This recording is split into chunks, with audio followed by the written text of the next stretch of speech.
जय श्री राम। एक बहुत ही आप लोगों ने ध्यान दिया होगा कि आदमी सबसे ज़्यादा अपनी आदतों से परेशान है। आदत पड़ गई, कोई चीज़ रोज़ वही काम करना, वही चीज़ रिपीट करना, वही चीज़ रिपीट करना, अब उसकी आदत पड़ जाती है। अब वो जब आदत पड़ जाती है तो जल्दी छूटती नहीं। तो एक चीज़ का ध्यान देना बहुत ज़रूरी है कि किसी चीज़ का आदत न पड़ने पावे। एक सुरती की आदत पड़ जाती है तो फिर सुरती नहीं छूटती। चाय की आदत पड़ गई, पता चला दिन भर में 10 चाय पी रहे हैं। अब चाय की आदत बिना चाय के रह नहीं सकते। तो कोई भी आदत है वो बहुत खतरनाक है, समझ लीजिए। आदमी यदि परेशान है तो आदत से परेशान है। झूठ बोलने की आदत पड़ गई, बिना झूठ बोले रहा नहीं जाएगा। अनायास झूठ बोलते रहेंगे लहुरा बेर में, बोलेंगे गोदौलिया हैं। कहेंगे कि हम आ रहे हैं 10 मिनट में, आएंगे 2 घंटे में। झूठ बोलने की आदत। कहेंगे बस हम गए आए, दिन बिता देंगे। ये सब कोई मामूली घातक चीज़ें नहीं हैं। तो कोशिश ये करिए कि जो आप कहिए वो करिए, और नहीं तो कहिए मत। कहिए तो करिए, वही कहिए जो आप कर सकते हैं। नहीं कर सकते हैं तो कहिए मत। इसलिए वादा नहीं करना चाहिए। वादा करना अपने हाथ में है, निभाना अपने हाथ में नहीं है। अति उत्साह में वादा करते गए, उससे जब नहीं निभा पाएंगे तो संबंध खराब हो जाएगा। ये सब व्यवहारिक बातें हैं। और अगर आप सत्य का आचरण शुरू कर देंगे, सत्य कहिए, झूठ मत कहिए,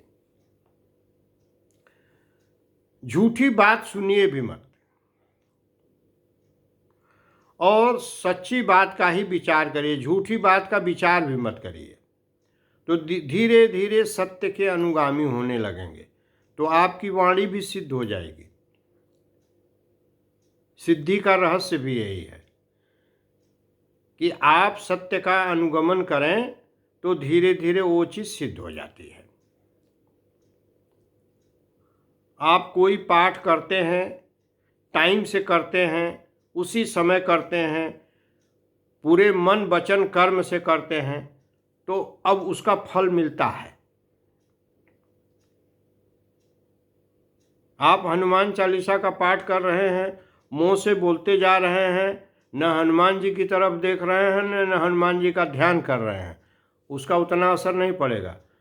आप हनुमान चालीसा का पाठ भी करते रहें, हनुमान जी में ध्यान भी आपका लगा रहे, हनुमान जी का सुमिरन भी होता रहे, तो उसका असर पड़ता है। सूर्य नारायण को आप जल देते हैं तो सूर्य की भावना करिए, सूर्य नारायण को जल दीजिए। ये अच्छी भावना करिए कि मैं सूर्य नारायण को प्रणाम कर रहा हूँ। जब आप अपनी तरफ से भावना करेंगे तो उधर से सूर्य नारायण का भी कुछ फल आएगा आपके पास।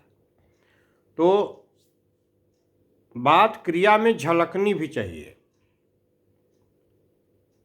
मुंह से हम जाप करते चले जा रहे हैं, संख्या हमारी गिनती होती जा रही है कि इतनी बार हमने पाठ किया, लेकिन हमने अपने चित्त मन को कितनी बार उधर देखा। तो बाबा कीनाराम की एक लाइन है कि सांच कहिए सांचय, सुनिए सांचय करिए विचार, सांच समान न और कछु सांचय संग संहार।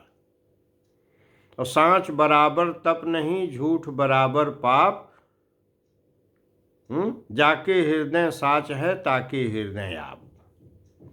तो सच्चाई यही है कि सत्य का अनावश्यक झूठ न बोलें। यदि आपका कोई बहुत बड़ा नुकसान हो रहा है भाई, तो बात बोल गए ठीक है, लेकिन बेवजह का झूठ बोलते रहना क्या फायदा है उससे आपको। और गलत संगत से बचें, गलत आदत से बचें। देखिए आपको जीवन में बहुत परिवर्तन आएगा। और जब सत्य का दामन थामेंगे तो धीरे धीरे प्रकृति भी आपकी मदद करेगी, कुदरत भी आपका मदद करेगा, भगवान भी आपका मदद करेंगे, क्योंकि भगवान सत्य स्वरूप है। और सत्य को आपने धारण किया माने भगवान को आपने धारण किया। भगवान को धारण करेंगे तो भगवान में अनंत शक्ति है, उसका फायदा कैसे नहीं मिलेगा आपको। इसलिए जो है सत्य का साथ दें और अनावश्यक न झूठ बोलें और आदतों से बचें। गंदी आदतें आदमी को बर्बाद कर देती हैं, मन में अशांति पैदा होती है, चिंता पैदा होती है, शोक पैदा होता है, अपने को तसल्ली नहीं रहती है, अपने को संतोष नहीं रहता है। हम कोई उपदेश नहीं कर रहे हैं, हम खुद इस चीज को अनुभव कर रहे हैं।